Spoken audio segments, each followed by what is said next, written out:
ఏం చేస్తారు? ఆ ఎక్క ఈ ఎక్క కలుస్తుంది. ఇద్దరు కలిసి ఏం చేస్తారు?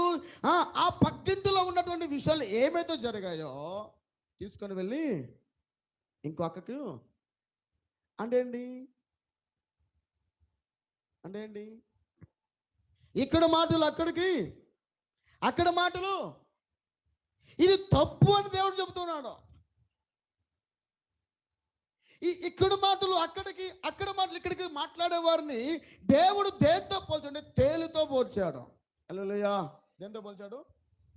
అంటే తేలు ఎంత ప్రమాదమో కొండగాడు అంటే ఇక్కడ మాటలు అక్కడికి, అక్కడ మాటలు ఇక్కడికి మోసేవాడు కూడా అంత ప్రమాదం. అంత. హల్లెలూయా, హల్లెలూయా. కాబట్టి దేవుడి సంగమా, ఈ దినములో దేవుడు మనకు జ్ఞాపకం చేస్తున్నాడు, నీవు కొండవాడి వలె ఉండకూడదు. ఇక్కడ